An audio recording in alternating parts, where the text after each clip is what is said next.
Y voy a hablar de este tema porque lo que estamos viendo es que dentro de toda esta general afectación del organismo por los campos electromagnéticos tenemos que hacer una serie de consideraciones relacionadas con la alteración del sueño y qué significa la alteración del sueño, que no es solo problemas de sueño, está reflejando trastornos muchísimo más severos detrás en el organismo. Y eso lo sabemos desde hace muchos años, desde la revolución industrial, la contaminación lumínica, que la vemos lo que está ocurriendo, nos está afectando de una manera extraordinaria.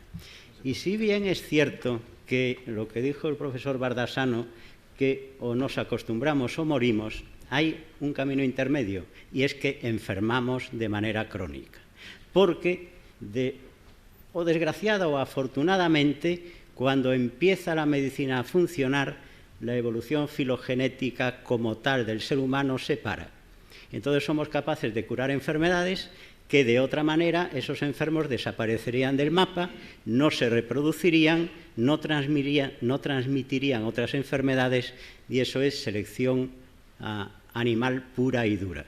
La medicina permite curar trastornos y entonces nos adaptamos, pero también podemos mantener enfermedades crónicas derivadas, en este caso, del trastorno del sueño crónico producido por esta contaminación lumínica, pero también ahora empieza a aparecer lo que es la contaminación electromagnética.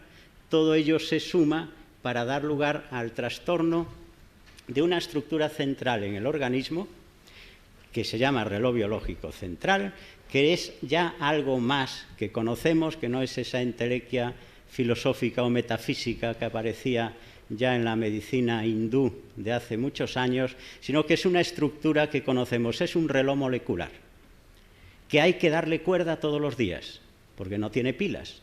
Este reloj molecular funciona en base a la expresión de una serie de genes que está regulando todas las funciones del organismo, incluyendo el ritmo sueño-vigilia. Cuando nosotros tenemos un problema de sueño, el problema de sueño está reflejando el trastorno de este reloj molecular, que está a su vez produciendo muchos otros trastornos en el organismo que no vemos. Y si vamos al médico a que nos cure el insomnio porque nos va a dar un hipnótico, pues sí, el hipnótico nos va a obligar a dormir, no nos está curando el trastorno del sueño, nos está obligando a dormir, nos va a empeorar la calidad de vida, porque ese hipnótico tiene efectos secundarios horribles, pero no está regulando el trastorno del reloj biológico central, y seguimos con todo el resto de los ritmos alterados que eso puede producir y va a producir un trastorno crónico del organismo que hoy sabemos que a largo plazo, a medio-largo plazo, es responsable de patologías como síndrome metabólico, diabetes tipo 2, Alzheimer, Parkinson, cáncer, hipertensión y lo que hoy llamamos diabetes tipo 3. Es el paso de una diabetes tipo 2 a Alzheimer.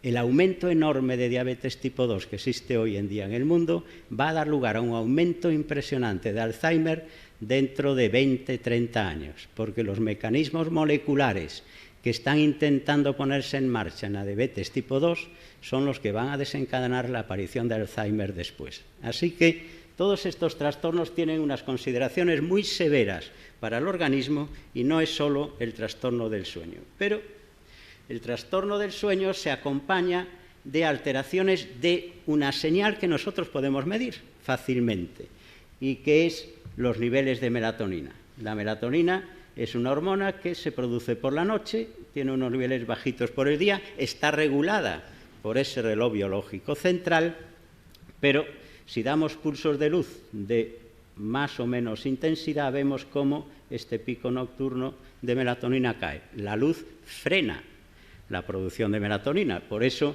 por el día no tenemos melatonina, está bloqueando la producción de melatonina. Y conforme aumentamos la exposición a la luz, podemos llegar al momento en que esta señal desaparece. Desaparece la señal de melatonina, nos está reflejando un trastorno severo del reloj biológico y un trastorno del resto de los ritmos biológicos. Y la consecuencia es que todos estos factores que están afectando a nuestro organismo, que englobamos dentro de lo que llamamos ambioma, grupo de factores ambientales, en el que ahora está destacando de manera importante la exposición a campos electromagnéticos, está alterando este reloj, lo está rompiendo y da lugar a trastornos importantes de la función celular, que algunos de ellos veremos. Pero, empezando desde el principio, resulta que ¿por qué nos afectan los campos electromagnéticos? Ya que nosotros estamos sometidos a un campo magnético estático terrestre de unos 50 microteslas y todas las especies animales y vegetales hemos evolucionado y nos hemos más o menos adaptado a este campo, que puede oscilar, lógicamente. Puede oscilar, depende de la zona geográfica, depende de la actividad solar, depende del momento de la evolución histórica, etcétera, etcétera. Pero simplemente a efectos comparativos, el cerebro humano da lugar a un campo electromagnético por su propia actividad, que es de un picoteslas, es muchísimo más bajito que el campo al que estamos sometidos. Igual que el campo electromagnético del corazón cuando está funcionando. Son dos órganos con una actividad eléctrica importante, pero tienen unos campos electromagnéticos pequeñitos. Entonces, a priori, podemos pensar que alteraciones en el campo ambiental producido por artefactos o por cualquier otro mecanismo podría afectar los campos electromagnéticos de estos órganos y alterar su función. ¿Por qué no? Bueno, ¿qué hay de relación entre campos electromagnéticos y enfermedad? De todo. Si uno busca en Google y en Internet, aparecerán muchísimas mentiras y algunas verdades de que efectivamente hay relación entre campos electromagnéticos y patologías. Algunas se ven más, aquellas personas electrosensibles, es más fácil de detectarlo, en otras menos, pero a la larga pueden producir estas patologías. Claro, el discernir qué es lo que es verdad y lo que es mentira en todo lo que hay en Internet es a veces difícil para la persona no especializada. Podemos irnos a la Wikipedia. En la Wikipedia, ¿qué ocurre? Hay más verdades, pero también hay muchas mentiras. Muchas mentiras porque hay mucha información no correcta, escrita por personas que no son especialistas, y hay mentiras. Mentiras puestas a propósito o no, pero mentiras. Entonces podemos ir un poquito más allá, a las bases de datos científicas, tipo PubMed y otras, más especializadas, donde hay el porcentaje de verdad es mucho más alto, aunque también hay mentiras, lógicamente.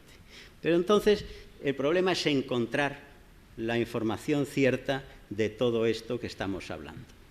Y lo cierto es que los estudios que hay de exposición de radiación o del espectro electromagnético desde frecuencias bajas a frecuencias altas nos indica que hay una cierta relación entre esta exposición y alteraciones de los tejidos. Estamos hablando ya de tejido animal, de tejido humano. Hay relación entre alteraciones tisulares y exposición. Entonces, algo hay. Lo que tenemos que ver es si esta alteración es suficiente para producir patologías o no. Pero sí sabemos que hay un cierto grado de alteración. Y también hoy en día se está empezando a ver que los campos electromagnéticos de muy baja frecuencia, aquellos que provienen de la instalación eléctrica de las casas, también producen trastornos. Entonces, estamos rodeados de una exposición electromagnética que afecta al organismo humano.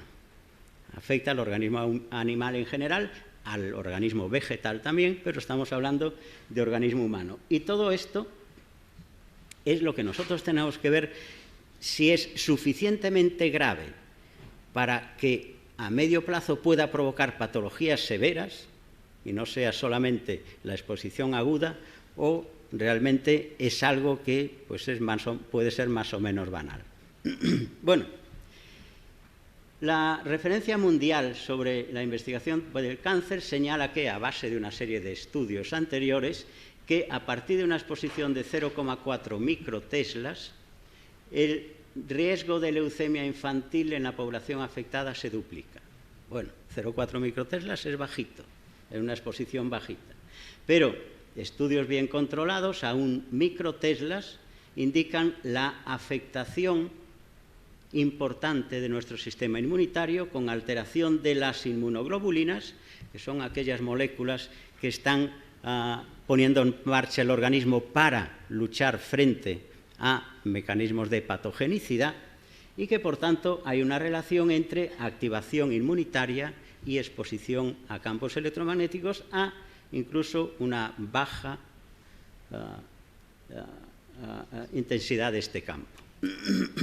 Bueno, algunos países siempre se adelantan. Ahora Noruega dice que hasta en el 2025 no va a haber coches, nada más que coches eléctricos, para evitar la contaminación, pero el problema es que el coche eléctrico no genera un campo electromagnético importante, estamos cambiando una contaminación por la otra. Igual lo que se acaba de comentar aquí de los hospitales llenos de wifi, eso puede ser un problema severo. En Alemania se han eliminado los wifi de todas las escuelas infantiles, precisamente por el riesgo. En Suecia ya han hecho hospitales en los cuales hay habitaciones libres de contaminación electromagnética, totalmente aisladas. Es decir, que sí hay riesgos, sí se está reconociendo la relación entre campos electromagnéticos y patologías, pero, como siempre, hay una presión muy fuerte de las compañías tecnológicas que hace que el avance médico sea bastante más lento de lo que debería ser. Y bueno, recogiendo una serie de datos de la bibliografía, sabemos que hay una serie de patologías asociadas a la exposición a campos electromagnéticos que van desde trastornos neurológicos a ya trastornos específicos moleculares, alteración de la función celular. Y entonces todo esto, ahora lo que estamos viendo es por qué se produce, de dónde vienen esos trastornos, cómo los campos electromagnéticos van a afectar al organismo produciendo estas alteraciones que pueden dar lugar, como decía al principio, a patologías severas. Bueno, tenemos que ver cómo funciona primero nuestro organismo para saber si esto está afectado por la radiación electromagnética. Nosotros sabemos que nosotros vivimos porque nos alimentamos, nuestros nutrientes entran en el organismo, se van a procesar por todos los procesos metabólicos que todas las células tienen y, en última instancia, estos nutrientes procesados van a pasar a una estructura dentro de la célula, que es la mitocondria, y esta mitocondria lo que va a hacer es transformar esos nutrientes en una molécula rica desde el punto de vista energético, que es el ATP, que es la moneda energética que la célula utiliza para todas sus funciones. La mitocondria es, por tanto, la central energética de la célula, que utiliza los nutrientes, utiliza el oxígeno que respiramos y lo transforma en ATP, y eso se lo devuelve a la célula para que cumpla su función de división celular, síntesis de proteínas, síntesis de ácidos nucleicos, etcétera, etcétera, etcétera. Entonces, estos procesos, ¿en base a qué se producen? En base a dos mecanismos fundamentales que tienen interés para lo que estamos hablando. Porque la membrana celular, la membrana que recubre la célula y separa una célula de otra y del espacio intercelular, es una bicapa, con una estructura especial rica en lípidos y en proteínas, pero se caracteriza porque es semipermeable, y esto hace que haya un desequilibrio en condiciones normales entre electrolitos con carga positiva fuera de la membrana y carga negativa dentro.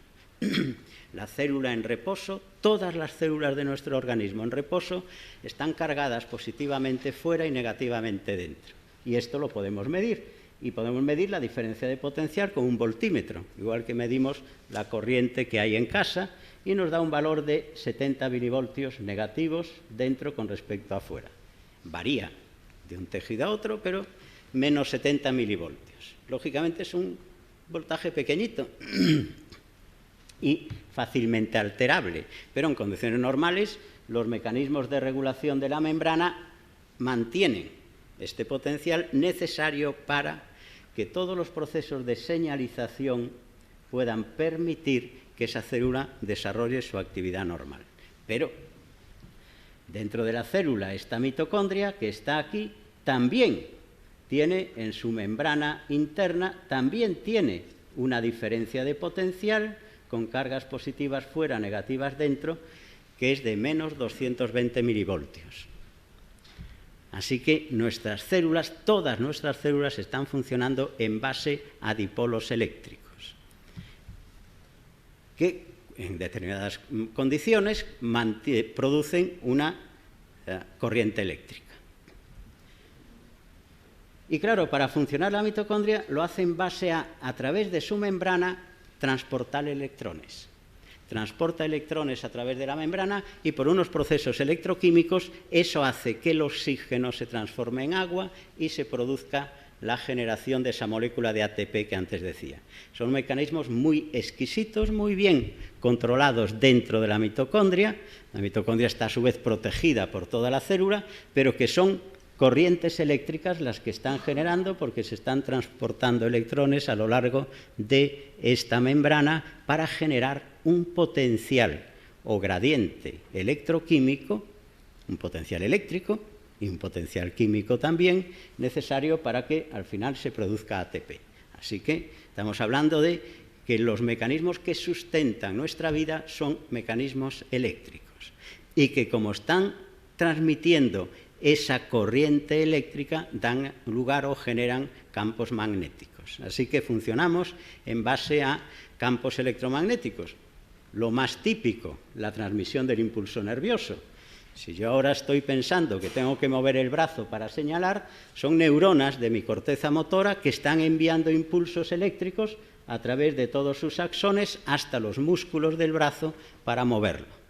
Eso se transmite en base a corrientes eléctricas que van a lo largo de las fibras nerviosas hasta llegar al músculo para provocar su contracción o su relajación. Se llaman potenciales de acción y lo que hace es esta membrana que antes decíamos que era positiva por fuera y negativa por dentro, se invierte el potencial y esa inversión de potencial se transmite a lo largo de, a veces, metros de fibras nerviosas hasta llegar a su destino. Esa corriente genera un campo magnético. Por tanto, esa corriente o esa función de transmisión del potencial de acción puede ser afectada por un campo externo. De hecho, lo es.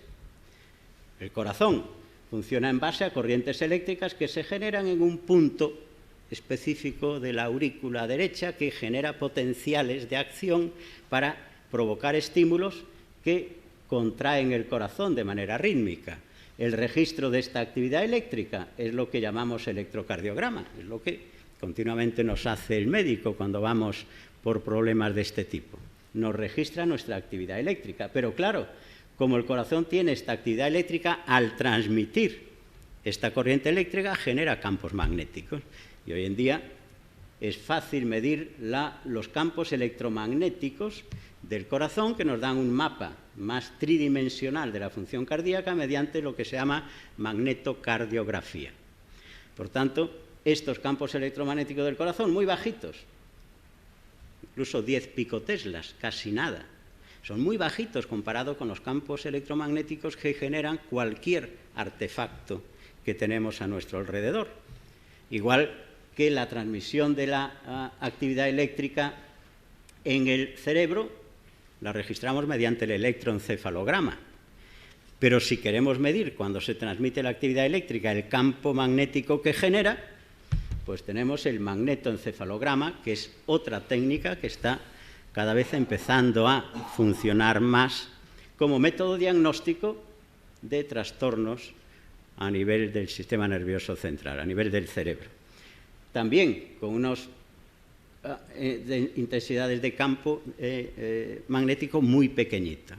Así que podemos adaptar a nuestro cerebro, nuestro corazón, nuestra célula se adapta a los campos electromagnéticos que nos rodean.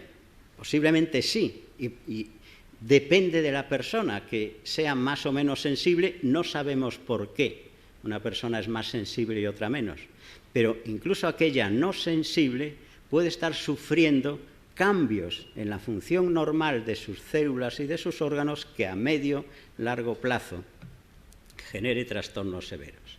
Y aquí yo quería hacer una relación con lo que ha pasado, porque lo que yo estoy viendo es lo mismo con las cremas de protección solar. Hace 30 años se empezaron a usar masivamente las cremas de protección solar, sobre todo en las mujeres, porque la propaganda de la industria decía que le protegía de la radiación ultravioleta del sol. Efectivamente, una persona se echa la crema, se pone a tostarse al sol de las 12 a las 3 de la mañana en plena máxima intensidad de la luz solar y no se quema. Pero la mentira detrás es que esa crema no estaba protegiendo del efecto de la radiación ultravioleta sobre unas células que hay debajo de la piel, que se llaman células de Langerhans, que son los centinelas del sistema inmunitario. Esa radiación destruye esas células y ahora es lo que está apareciendo el melanoma. Cada año aumenta del 10 al 12% el porcentaje de melanoma maligno, debido a esa mala utilización, entre comillas, porque lo que había era mala información de eso. Aquí está ocurriendo lo mismo.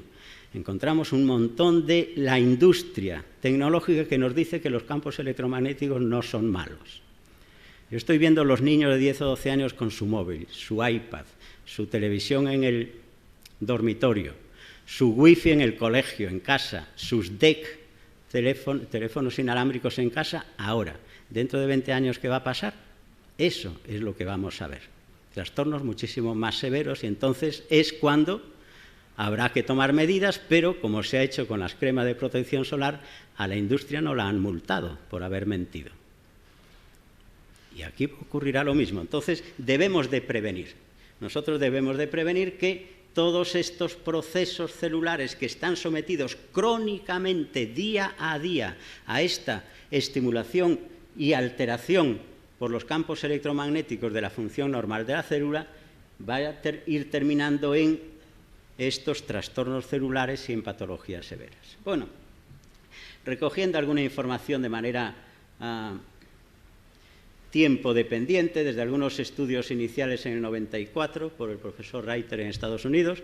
Tuve yo la suerte de estar allí en aquel momento trabajando con él, en donde se empieza a relacionar la exposición a campos electromagnéticos con trastornos endocrinos, en aquellos momentos relacionados con la producción endógena de melatonina. Después empiezan a aparecer algunas reglamentación bastante suave, pero empieza a aparecer reglamentación que prevenía de la exposición a campos electromagnéticos, hasta incluir la radiación electromagnética como posible cancerígeno.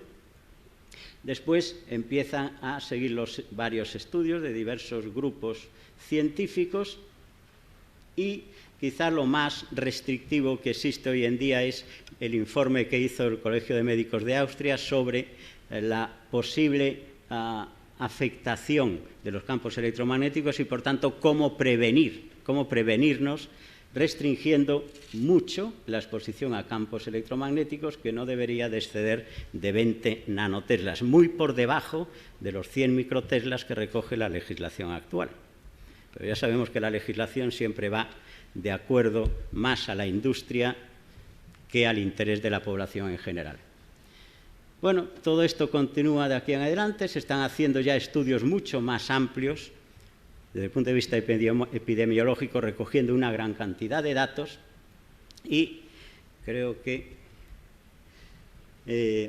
todo esto llevó, o por lo menos nos debe llevar como consejo prioritario, a que, mientras que hay muchos datos que hablan en favor de la patología desencadenada por campos electromagnéticos y otros que hablan en contra, la ciencia es así, primero hay unos en favor y otros en contra, y conforme los estudios avanzan, pues se decanta hacia un lado a otro. Pero teniendo en cuenta todo lo que conocemos hoy en día, es recomendable usar el principio de prevención o evitación prudente.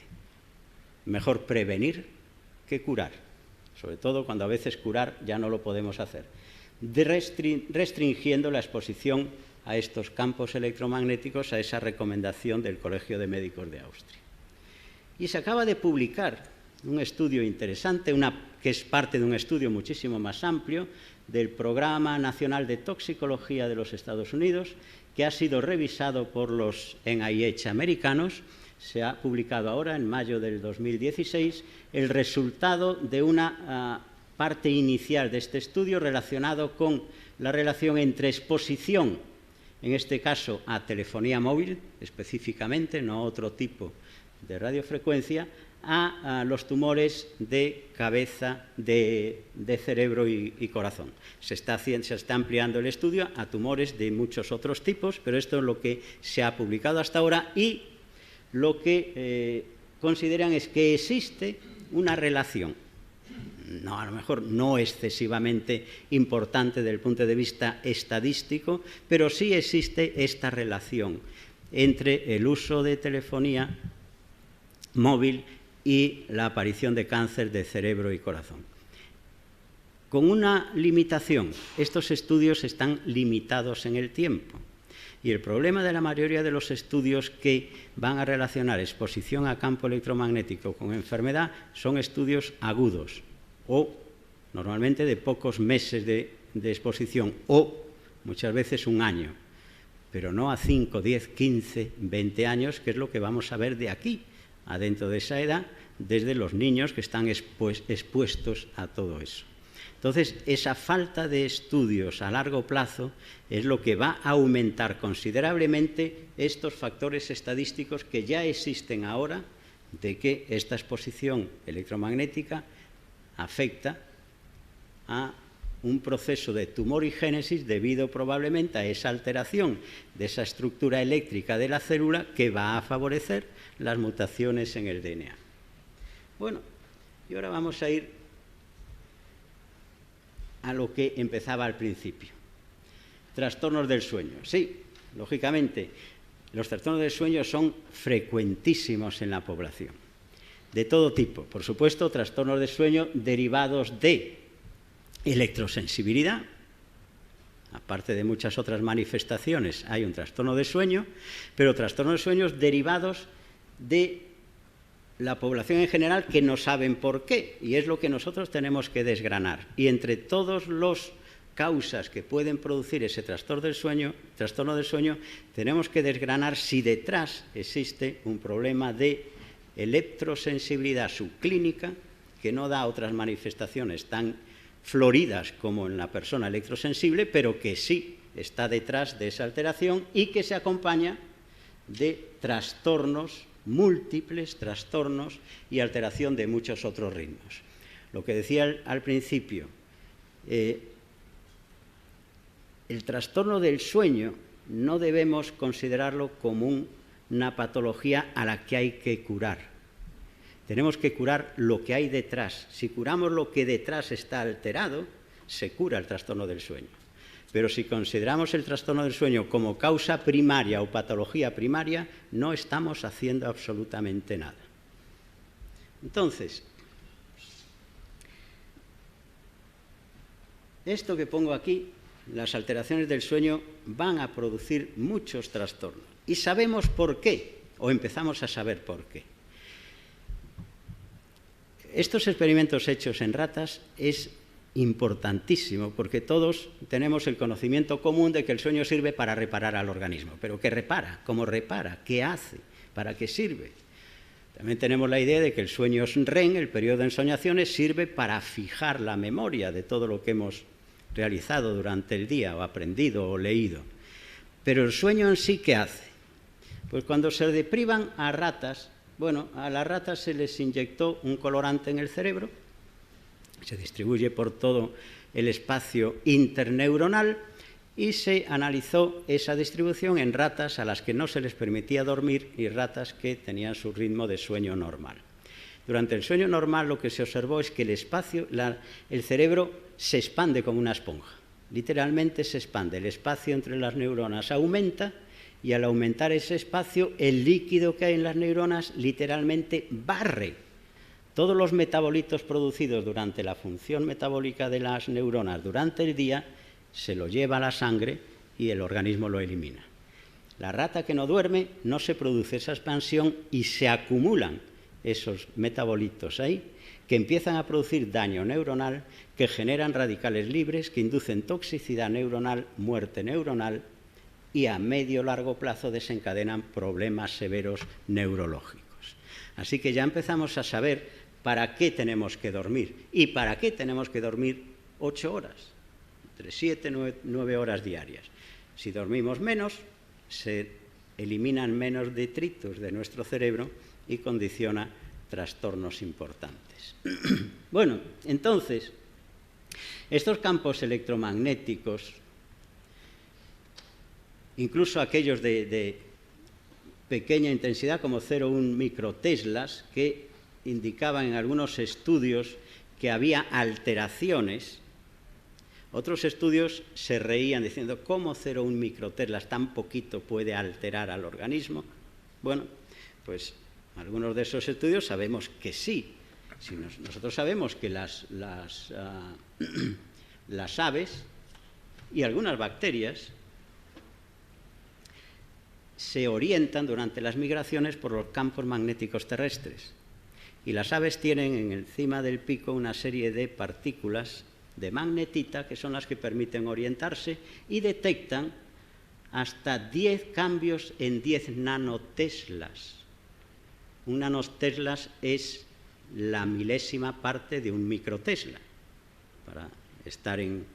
Es decir, que cambios tan pequeñitos como 10 nanoteslas están detectados por las aves, con lo cual 0,1 microteslas, que son 100 nanoteslas, pueden efectivamente afectar. ¿Por qué no?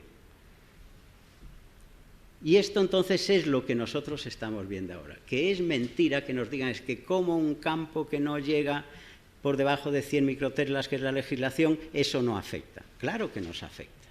Afecta a los animales, afecta a las bacterias y afecta a unas estructuras de estas aves que se llaman criptocromos, que vamos a ver ahora lo que son. Son unas proteínas, se llaman criptocromos, que forman parte de lo que se llama el reloj biológico, que es esa estructura molecular que está en el cerebro de todos los animales, en el cerebro de los peces, por supuesto, y que le permite organizar sus ritmos biológicos en todas las etapas de su vida, incluyendo durante las migraciones, porque durante las migraciones sus ritmos biológicos tienen que ponerse de acuerdo para los momentos en los que puede alimentarse cuando llega al destino, pero los momentos en que va a estar un montón de horas sin alimentarse durante el vuelo. Y entonces tiene que adaptar sus ritmos circadianos metabólicos a esas fases de ayuno para poder seguir sobreviviendo y después a esa fase de ingesta o de nutrición para aprovechar esos nutrientes. Todo eso lo está haciendo ese reloj biológico que está siendo modificado por estas proteínas a través del proceso de migración. Pero nosotros tenemos exactamente el mismo reloj biológico. Y este reloj biológico está en unas estructuras del cerebro, que son los núcleos supraquiasmáticos, en el hipotálamo. Es una de las partes más antiguas de nuestro cerebro, la que está ya en reptiles y en animales inferiores. Y está controlada por el fotoperíodo, a través de la retina.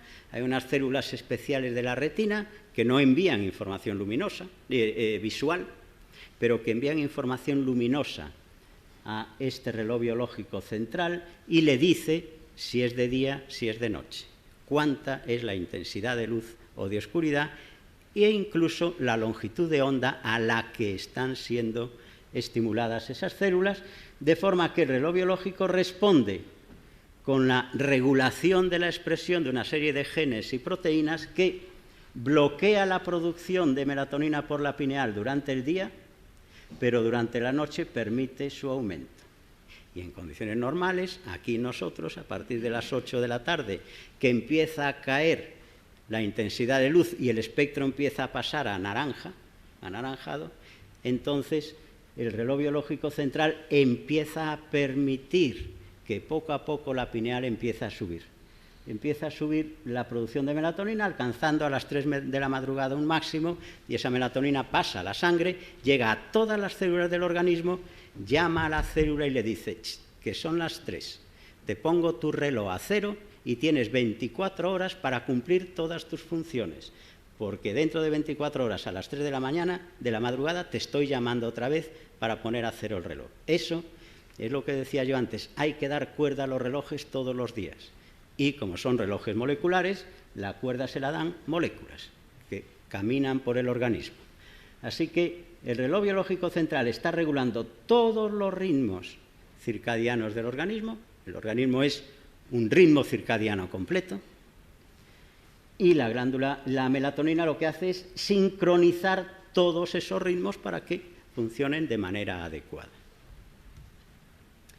Dentro de ese reloj biológico está esta estructura, este núcleo, en donde hay una serie de genes que reciben nombres pues, más o menos curiosos. CRY es criptocromo, ese criptocromo que no se descubrió en el pájaro, se descubrió en la drosófila, en la mosca común, pero después se vio en el pájaro y está en el ser humano. PER, que corresponde a esa proteína que nos regula el periodo de nuestros ritmos, que sean cada 24 horas. Mutaciones en PER hace que nuestros ritmos pasen a 27, 28 horas, por ejemplo. Y CLOCK y BMAIL, que son otros genes y otras proteínas que están regulando la expresión de estas otras. Esto es lo que está regulando de manera rítmica todos nuestros ritmos diarios. Y se hace en base a que este reloj biológico está expresando proteínas de manera rítmica cada 24 horas. Cada 24 horas este ciclo tiene que funcionar de una manera muy exquisita para que el resto del organismo funcione. Y a mayores, sabemos que todas las células de nuestro organismo, el hígado, el riñón, el corazón, tienen su propio reloj. Todas tienen su propio reloj, por eso el reloj de arriba, el que manda, tiene que enviar una señal para que todos esos relojes estén en orden. Y esa señal es esa melatonina que va a la sangre. Y sabemos hoy, y cada día aparecen en publicaciones cada vez más importantes, como en la revista Nature, Science, alteraciones y patologías derivadas de alteraciones del reloj biológico. Me estoy relacionando ya no trastornos del sueño, estoy hablando de cáncer, de diabetes tipo 2, de Alzheimer, de Parkinson, enfermedades muy severas desencadenadas por trastornos y alteración de estos genes reloj o de las alteraciones periféricas de esos genes reloj. Así que, ¿qué hacen esos genes reloj para que su alteración sea tan grave en el organismo?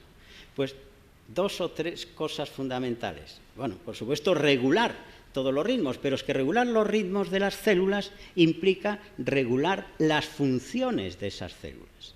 Y, por ejemplo, uno de los mecanismos que está puesto para defendernos continuamente es el sistema inmunitario. Y el reloj biológico regula la función de todas las células del sistema inmunitario, por eso la actividad de nuestro sistema inmunitario es mínima por el día y aumenta por la tarde. Por eso los pacientes de sepsis en las UCI de los hospitales se mueren por la noche, que es cuando se exacerba más el sistema inmunitario y termina destruyéndonos. Pero en condiciones normales eso sirve para mantener un ritmo de actividad y de defensa frente a lo que está ocurriendo a lo largo del día. Regula la actividad y expresión de nuestros enzimas antioxidantes, que es máxima por la noche, cuando hay que depurar, eliminar y destruir todos aquellos radicales libres que se han estado produciendo durante el día. Regula, por supuesto, los ritmos endocrinos. Pero va más allá. El brazo del reloj biológico es tan largo que regula, estos genes reloj, regula la función de la mitocondria para producir ATP. Y la máxima actividad de la mitocondria es al final de la noche, por la mañana. Es cuando pone en marcha la maquinaria para empezar a producir más ATP para que nos permita realizar nuestras actividades diarias. Así que todo está perfectamente coordinado y sincronizado. Sin esa sincronización lo que aparece es la patología, indudablemente. Así que si hay un trastorno del reloj biológico, habrá cronodisrupción, déficit de melatonina y lo primero, alteración del sueño, pero que es una manifestación más de la alteración del resto de los ritmos biológicos que lleva a daño mitocondrial, no hay ATP, no hay energía para la célula se muere o muta, produciendo los trastornos consecuentes. Ahora, ¿qué pasa con el campo electromagnético y el reloj? Pues ya están apareciendo estudios interesantísimos en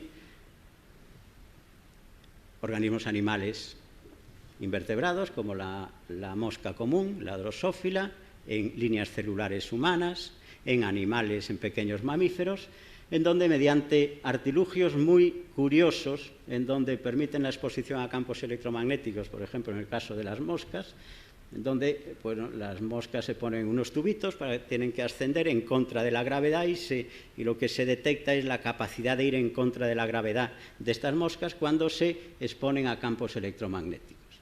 Lo más curioso es que lo que se comprobó es que las moscas utilizan una de las proteínas del reloj biológico, el criptocromo, CRY, para regular su capacidad de ascender contra la gravedad. Es decir, de realizar su actividad ciclo vital normal. De forma que esta es la mosca normal en amarillo, cuando se somete a campos electromagnéticos se reduce enormemente la capacidad de escalar. Y cuando se produce una mutación en esta proteína, es incapaz de cumplir su función.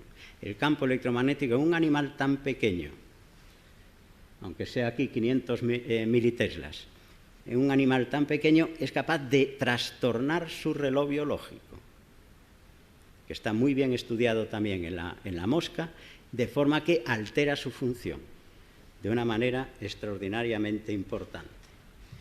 En fibroblastos humanos se han hecho una serie de experimentos interesantísimos sometiéndolos dentro de un campo electromagnético de máximo hasta 30 militeslas y mínimo de hasta 0,1 militeslas, comprobando que la exposición a este campo electromagnético, este es el ritmo circadiano de las proteínas que están en el reloj biológico de esa célula, Bmail, PER, CRY, etcétera, etcétera. Tienen un ritmo típico de 24 horas, todas ellas.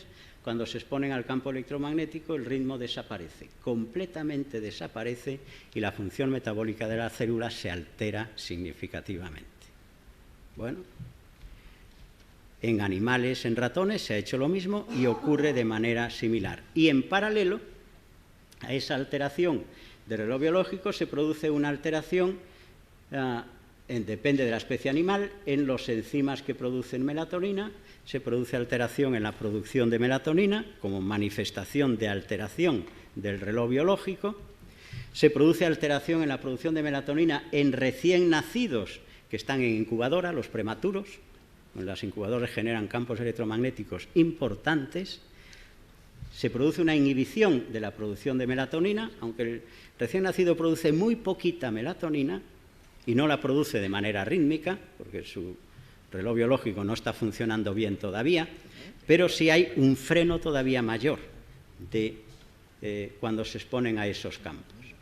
La exposición de ratas a campos electromagnéticos genera, además del trastorno de los genes reloj, un aumento del estrés oxidativo. El trastorno de los genes reloj deriva en una alteración de la defensa antioxidante y eso provoca un estrés oxidativo significativo que, curiosamente, podemos nosotros contrarrestar si administramos melatonina a esos animales. Bueno, también la exposición a campos electromagnéticos en células de cáncer de hígado produce un aumento de proliferación celular significativo y, por tanto, el campo electromagnético está favoreciendo el desarrollo del cáncer, y la administración de melatonina previene ese efecto del campo electromagnético. Bueno, pues tenemos ahí datos que están asociando campo electromagnético, alteración de los genes reloj, trastornos metabólicos, alteración de la melatonina, por supuesto, y que con la melatonina podemos revertir, por lo menos, algunos de estos efectos, como vemos aquí también con el efecto de los estrógenos para inducir cáncer de mama en cultivos celulares, como cuando nosotros añadimos, ponemos melatonina junto con la exposición a campos electromagnéticos, se reduce la proliferación celular. Y, en definitiva, este es otro estudio muy interesante en donde se ve cómo en cáncer cervical en mujeres la relación que existe entre disminución de los niveles de melatonina y del pico nocturno de melatonina con el estadio de evolución de ese cáncer cervical. Así que todos estos datos están relacionando el trastorno de los genes reloj, el trastorno de la producción de melatonina como reflejo de ese trastorno y los trastornos metabólicos periféricos de distintos tipos de células que pueden terminar en la tumorigénesis. ¿Qué tenemos que hacer? Muchas cosas, pero entre otras cosas no tenemos que echarle siempre la culpa a las compañías tecnológicas, porque nosotros hacemos muy mal las cosas. Nos vamos a la cama y nos vamos con la tablet a leer en la cama, lo cual es peligrosísimo.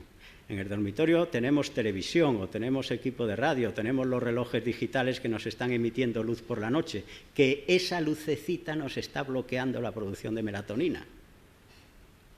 Y que sabemos que aquellos participantes en un estudio que leen con la tablet cuando están acostados producen una inhibición de la producción de melatonina, incluso mucho mayor que si leen un libro en papel. La radiación y la luz que emite esa tablet está alterando significativamente. Así que tenemos que empezar por nosotros mismos con controles de una higiene de sueño adecuada. Bueno, estos son otros estudios. Entonces, ¿cómo podemos nosotros hacer que cuando estamos sometidos a estos campos electromagnéticos tomamos nuestras medidas adecuadas de higiene de sueño? Cogemos los teléfonos DEC que tenemos en casa y los tiramos a la basura. Apagamos los wifi por la noche porque no lo necesitamos para nada. Medidas de higiene generales. Acostarnos para tener un ritmo de sueño y unas horas de sueño entre 7 y 9 horas continuamente de acuerdo a nuestro cronotipo, con luces totalmente apagadas dentro de la habitación, en el dormitorio. Uno o duerme o hace alguna otra cosa, pero no leer, no tener una televisión, no tener una luz nunca, a oscuras completamente, ni la luz de la calle, a oscuras completamente. Eso es mandatorio para tener un adecuado procesamiento y limpieza de nuestro reloj biológico y nuestro cerebro en general. Si no hacemos eso, pues podemos echar la culpa a las tecnológicas, que no vamos a conseguir nada. Vamos a empezar por nuestra parte a intentar poner medios y, por supuesto, luchar frente a la contaminación electromagnética. Tenemos que arreglar este reloj que se rompe y que da lugar a esos trastornos de sueño y que da lugar a esas otras alteraciones. Y tenemos que utilizar y buscar moléculas que ya la industria farmacéutica está empezando a buscarlas para arreglar la función rítmica de este reloj. Y voy a ir terminando. Entonces, lo que tenemos que hacer es, siguiendo ese esquema, utilizar la melatonina. ¿Por qué? Porque nosotros sabemos, en blanco está el ritmo normal, en azul el ritmo. Cuando damos melatonina cambia la expresión y el tiempo de expresión de todas estas proteínas de los genes reloj. Así que si hay una alteración, esto es un caso típico de un paciente mío electrosensible, en donde frente al ritmo normal de melatonina, que es este en azul, tenía un retraso de fase significativo de varias horas, asociado a la electrosensibilidad. Si yo soy capaz de darle melatonina a una hora determinada de acuerdo al trastorno del reloj, consigo llevar este ritmo anormal de melatonina a su sitio y la sintomatología no desapareció, pero mejoró significativamente. Además, era el caso de 3, padre, madre y una niña de 11 años. Estaban los 3 en la misma situación y en el caso de la niña la mejora fue mucho más significativa. Es decir, que hemos conseguido regular el reloj, igual que en este ritmo de alteración del reloj en los fibroblastos humanos, cuando damos melatonina, se vuelve a sincronizar el reloj. Todo vuelve a funcionar exactamente igual. Y en todas las especies, estos son otros estudios que hay en peces muy interesantes, donde demuestran, mediante la exposición a campos electromagnéticos, el aumento de ansiedad y la reducción de la capacidad de aprendizaje y de memoria derivado de un trastorno de los genes reloj de estos peces, junto con un aumento significativo del estrés oxidativo, peroxidación lipídica, inhibición de los enzimas antioxidantes, lo que está reflejando una alteración de todos los ritmos periféricos de ese trastorno del reloj. Así que lo que tenemos que hacer es protección pasiva. nosotros, lo que podemos hacer nosotros, por nosotros mismos. Protección pasiva frente a toda esta contaminación electromagnética que nos está afectando de manera constante. Y por otra, con protección activa, restaurando por lo menos aquello que empezamos a conocer, que parece que la causa inicial que lleva a todos los trastornos es una alteración de nuestros genes reloj, de la función de esas neuronas que están en ese reloj biológico central, que empieza a alterar todas las funciones, cada uno va por lo suyo, unas células empiezan a proliferar más de las cuentas y producen tumorigénesis, otras empiezan a trastornar el metabolismo lipídico y producen obesidad, otras dan lugar a depósito por aumento de estrés oxidativo de colesterol en las arterias y nos produce aterosclerosis e hipertensión, etcétera, etcétera, etcétera. Protección activa significa que nosotros podemos empezar a evaluar esos trastornos, podemos, en algunos casos, utilizar la melatonina si hay ese trastorno del reloj biológico para ponerlo en su sitio, resincronizar todo y por lo menos mejorar las condiciones de nuestra calidad de vida. Muchas gracias.